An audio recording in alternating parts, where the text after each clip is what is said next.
Bom dia, sexto ano. Vamos a mais uma aula essa semana. Na nossa aula de hoje, nós vamos aprender sobre o solo. Como o solo é formado, qual a sua composição e como ele pode ser útil para os seres vivos, incluindo os seres humanos. Composição do solo. A primeira coisa que precisamos saber sobre a composição do solo é que ele é formado devido a transformações na crosta terrestre, que é a camada mais superficial, né? Então, conforme vai ocorrendo transformações na crosta, é dessa forma que o solo vai se formando. O solo é composto de materiais orgânicos e materiais inorgânicos. Os materiais orgânicos são organismos vivos, como insetos, minhoca, bactérias, fungos que vivem ali no solo, né? E também materiais em decomposição, que seria restos de plantas e de animais. Esses materiais juntos vão formar o humus. O humus é um material de cor escura, extremamente importante para a agricultura, porque ele serve como fertilizante que vai ajudar no crescimento das plantas.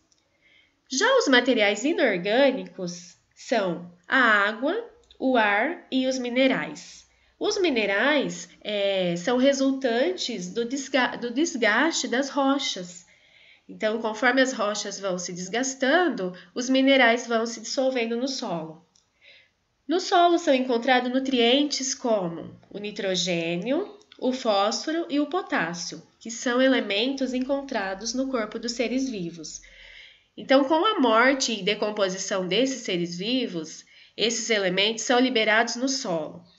E quando chove, esses elementos são dissolvidos ali no solo, dissolvidos na água, né?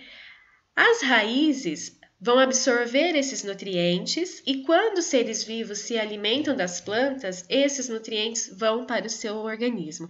Então, por isso que nós encontramos esses nutrientes no corpo dos seres vivos.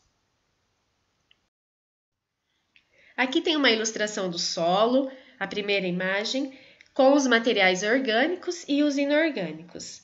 O que mais vemos aí são os materiais orgânicos, né? Que são os seres vivos. Uma infinidade de seres vivos que vivem no solo, como a lesma, caramujo, fungos, bactérias, larvas, né?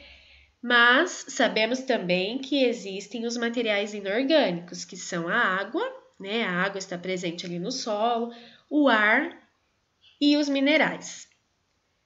A figura ao lado é um ciclo dos nutrientes do solo que eu acabei de falar. Então, os nutrientes do solo são encontrados no corpo dos seres vivos, porque com a morte deles, esses elementos são liberados no solo. E com as chuvas, esses elementos são dissolvidos no solo e assim as raízes absorvem esses nutrientes. Então, quando os seres vivos se alimentarem dessas plantas, esses nutrientes vão para o seu corpo, certo? Então, é um ciclo, na verdade. Formação do solo.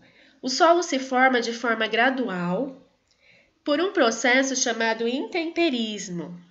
Esse processo é quando há variações no clima, na temperatura, as chuvas que ocorrem e também a atuação dos seres vivos ali no solo.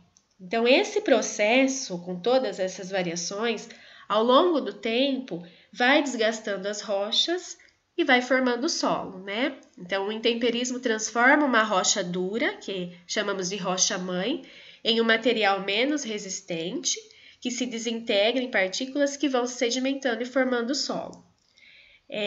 O intemperismo pode ocorrer de diversas formas, por agentes físicos, biológicos e químicos. Os físicos é quando tem o calor do sol que faz as rochas se dilatarem. Os biológicos é quando plantas, animais e fungos fragmentam essas rochas. E os químicos são os minerais que vão sofrer alterações químicas. Aqui nós temos um corte no solo, mostrando a rocha-mãe. Então, é dessa forma que essa rocha-mãe vai se desgastando e formando o solo. E por último, usos do solo, né? Então, o solo é de extrema utilidade para a agricultura, para a criação de animais, a pecuária, né? E para o extrativismo, que é a extração de minerais e recursos vegetais, como, por exemplo, a madeira. Então, gente, eu encerro aqui essa aula. Eu espero que vocês tenham entendido. Foi um resumo, né, da formação do solo e a composição do solo. Façam todas as atividades com muita dedicação. Qualquer coisa, eu estou à disposição. Tenham um bom trabalho. Até mais.